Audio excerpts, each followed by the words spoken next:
If you've ever seen photos or videos captured from like the late 19th or early 20th century of a street corner, if you have a soul, you may have noticed how beauty is exemplified in what's captured there. From the architecture to the way that people are dressed to even things like horse carriages. And if you have a brain, you may have asked yourself, what exactly changed? What happened to our culture to cause us to go from sensibilities that would inspire men to aim at a image or vision of masculinity like this to something more like this?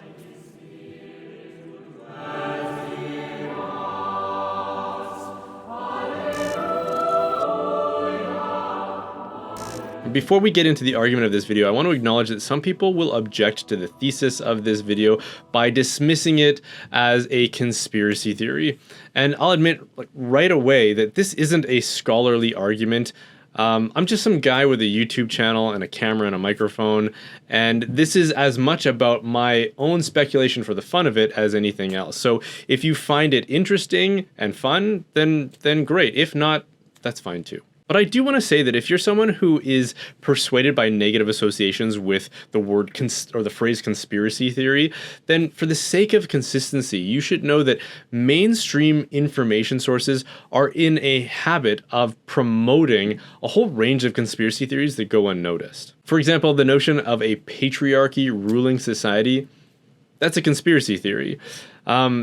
Systemic racism, conspiracy theory. The idea that Donald Trump colluded with Russia, that's a conspiracy theory. Even something like the rejection of most historically grounded religions like Christianity or Islam are grounded in conspiracy theories. For example, if Jesus never really did come back from the dead, then the only reasonable alternative explanation that I can think of, or the one that I think is the most reasonable, is that his followers made up this story as part of a religious conspiracy. The point I'm trying to make is that we shouldn't be so easily discouraged to inquire about something because of the possibility that it might hint at a conspiracy.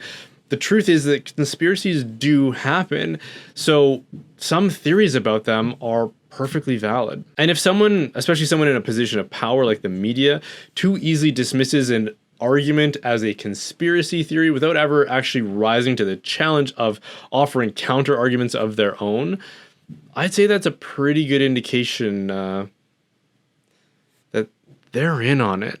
Okay, so now getting more into the argument. The first thing I'd want to highlight that could be a cause in the shift of our sensibilities around a lot of things, but including fashion and men's fashion, is that as the influence of Christianity and the church has waned, we've been more easily persuaded by this notion that external appearances do not convey anything necessary about internal realities. We like to say things like, you can't judge a book by its cover, which by that we mean that there is some internal value, some invisible quality that you can't see when judging a person or an object by their external appearance. Whereas Christianity has predominantly insisted that human beings, for example, are body-soul composites, and that the material world expresses the spiritual reality of God's creation. Which is to say that the external does tell us something about the internal, just as a person's words tell us something about the content of their thoughts. So too does our appearance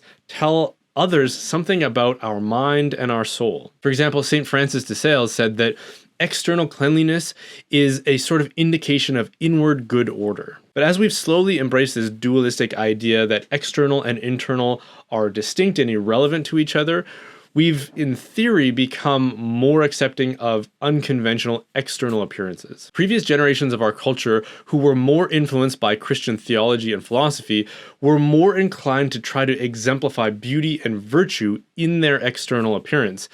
And this was especially true in the way that they dressed. Our ancestors believed that our highest good is to become virtuous, and so they tried to exemplify virtue and beauty in everything that they did. This meant that people were inclined to aim for something higher than themselves. Their ambition was to become something better than what they already were, which meant that their ambition would identify most with images or portrayals of virtue, and for that, they would look to the nobility. because that's what the nobility first and foremost were meant to offer the world. They were supposed to exemplify the virtues to us. So when artists would try to portray what is the best in humanity through the monuments that they would create, it was often an expression of nobility for which the rest of us could try to aim and strive for. And it was that enduring influence that I believe inspired most men up until a certain time to dress their best as often as they could. And this is in spite of the fact that over 100 years ago, most people were a lot more materially poor than most people are today. But that didn't stop them from wearing clothing that most of us today would consider to be quite formal. So again, what changed between then and now? Well, as I've been trying to argue, the influence of Christianity has waned, and so with it, the influence of virtue ethics has gone into decline with it, which means that we no longer consider virtue and the virtuous life to be our highest good. Instead, we've replaced it with self-affirmation and self-fulfillment, which helps explain how our culture went from a more unified vision of the good life and the good person to one in which everyone acts like they're their own unique, individual, beautiful masterpiece.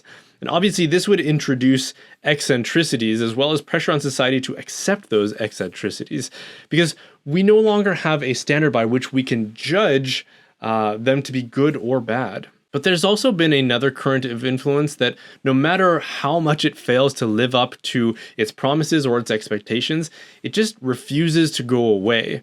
And that is Marxism or communism. Marxism had and still has a pejorative slur that they would use to describe the economically prosperous middle class. They would call them bourgeois.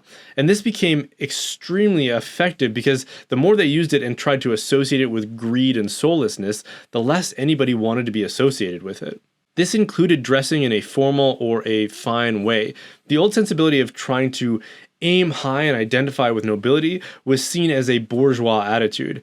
Instead, the real heroes of the human story that we should want to emulate and identify with are the workers, the proletariat. And what was the uniform of the proletariat? It was blue jeans and a casual shirt. According to a 1961 textiles dictionary of the Soviet Union, blue jeans were the uniform of the worker. So naturally, this is the image that Marxism has portrayed as the most noble and desirable for something to emulate in ourselves. Even if we aren't a factory or agricultural worker, we should still try to dress like one as an expression of solidarity. In other words, you should be a poser. And everywhere that communism was successful in seizing power and gaining political influence, you'll notice that this is the portrayal of men that is featured, and women for that matter, in all of their monuments. In George Orwell's dystopian novel 1984, the uniform of the party was blue overalls for both men and women in order to erase all distinctions in the name of equality. So this still raises a big question because, as we know, if you've lived in places like America or Canada, communism never really gained that kind of political foothold that it did in, say, like Soviet states. So how is it possible that we've still embraced Marxist sensibilities about how it is that we are to portray ourselves and who we should identify with? And for that, we have to look to Hollywood in a particular time period, because it seems fairly universally acknowledged that the shift away from suits and ties or the uniform of the bourgeois to jeans and t-shirts or the uniform of the proletariat occurred dramatically in the 1950s. And it just so happens that two films were released during that time period that revolutionized our sense of masculinity. Those films were Rebel Without a Cause, starring James Dean as the quintessential male figure, and The Wild One, starring Marlon Brando in that same type of portrayal. Both of those films portrayed a sense of masculinity that became iconic for our culture. Women wanted to be with those men, and men wanted to be those men. In both cases, they were exemplifying for us this new fashion sense that would eventually spell the end of our desire to want to dress with a sense of nobility. But you're probably still asking, what does that have to do with communism?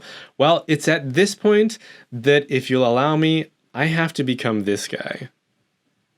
Let's start with the movie Rebel Without a Cause, which was directed by Nicholas Ray, who prior to his success in Hollywood was a regular contributor to a column in his college newspaper called The Bolshevist, and who during that same time tried to establish a local chapter of the Communist Party USA. During World War II, he was fortunate enough to gain employment with the US military as a supervisor and director for radio propaganda, which means that he got all kinds of experience and training in how it is that cultural content can be used to manipulate citizens so that they adopt certain sympathies. And during that time, while working for the Office of War Information, or the Propaganda Office, he was identified with several other employees of having communist sympathies or associations and was therefore discharged. Okay, so what about the movie The Wild One? So this is a movie that features a character portrayed by Marlon Brando, which had wide-reaching cultural influence. For example, Elvis Presley modeled his whole persona on this character, and it would inspire countless inspirations of Brando's look and his character. Brando himself trained at the New School for Social Research, which has historically been known for left-wing activism, and several of its alumni are famously known for that kind of political activism.